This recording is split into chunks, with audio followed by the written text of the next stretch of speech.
ചേട്ടാ എനിക്കൊരു കപ്പ് തോളവ്. ചേട്ടാ ഒരു പൊറോട്ടയും ബീഫ്. ചേട്ടാ ഒരു മലബാറി ചിക്കൻ ഫ്രൈ. ചേട്ടാ ഒരു മട്ടൺ റോഗൻ ഗോഷ്. മട്ടൻ കുറുവ. എന്നൊരു പ്രോൺസ് റോസ്റ്റ് കൂടി. ചേട്ടാ മന്തി. ഗിഫ്റ്റോ? ഒരു ഫാഷൻ ഫ്രൂട്ട് മൊജിറ്റോ.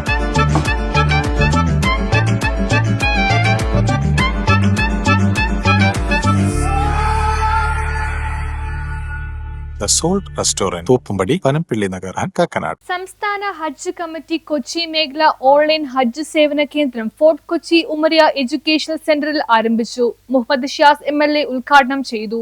സംസ്ഥാന ഹജ്ജ് കമ്മിറ്റി കൊച്ചി മേഖല ഓൺലൈൻ ഹജ്ജ് സേവന കേന്ദ്രം ഫോർട്ട് കൊച്ചി ഉമറിയ എഡ്യൂക്കേഷണൽ സെന്ററിൽ ആരംഭിച്ചു. മുഹമ്മദ് ഷിയാസ് MLA ഉദ്ഘാടനം ചെയ്തു.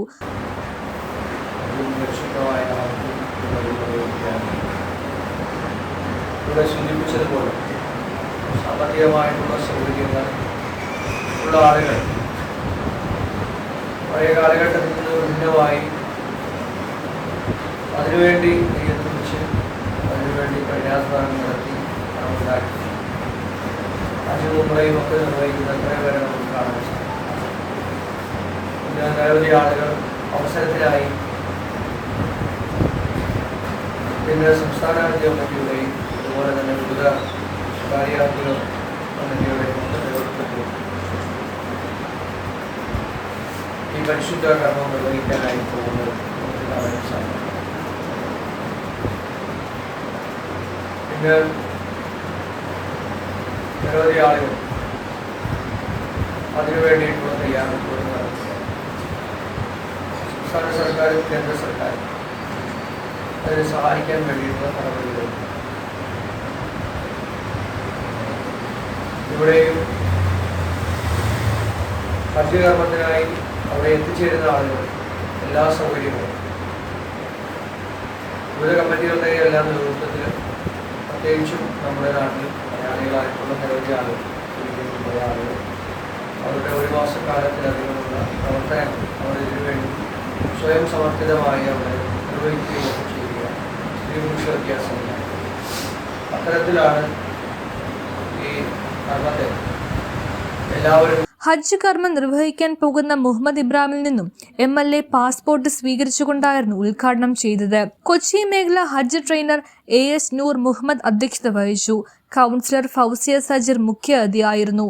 മഹ്ലറ പള്ളി ഖതീബ് അഹമ്മദ് കുട്ടി മുസ്ലിയാർ പ്രാർത്ഥനയ്ക്ക് നേതൃത്വം നൽകി. താലൂക്ക് ജമാഅത്ത് council president PS Nasar, Umariya educational centre secretary Ibrahim, Kalvathi Muslim ജമാഅത്ത് സെക്രട്ടറി സിയാദ് ഹാജി എന്നിവർ സംസാരിച്ചു.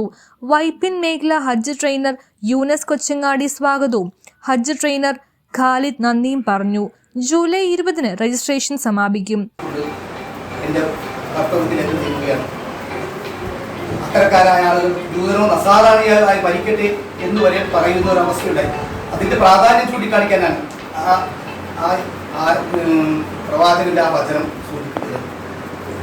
അതുകൊണ്ട് 500 വരെ ഹാജിമാർ നമ്മുടെ സംസ്ഥാനത്ത് നിന്ന് പോയിട്ടുണ്ട്. അപ്പോൾ കേരള സംസ്ഥാന ഹജ്ജ് കമ്മിറ്റി അങ്ങനെ ഗവൺമെൻറ് തലത്തിൽ പോകുന്ന ഹാജിമാർക്ക് വേണ്ട സേവനങ്ങൾ ചെയ്തു കൊടുക്കാൻ, സൗജന്യമായി സേവനങ്ങൾ ചെയ്തു കൊടുക്കാൻ ഹജ്ജുമായി ബന്ധപ്പെട്ട അല്ലെ ഹജ്ജ് ചെയ്ത ആളുകളെ നമ്മുടെ സംസ്ഥാനത്തിൻ്റെ വിവിധ ഭാഗങ്ങളിൽ ഹജ്ജ് ട്രെയിനർ എന്ന തസ്തികയിൽ നിയമിച്ചുകൊണ്ട് ഒരു ഹജ്ജിന് പോകുമ്പോൾ അവരറിഞ്ഞിരിക്കേണ്ട എല്ലാ കാര്യങ്ങളും അവർക്ക് ഹജ്ജിന് പോകുന്നതിന് മുമ്പ് പഠിപ്പിച്ചു കൊടുക്കുന്നതിന്. News bureau, Kochi.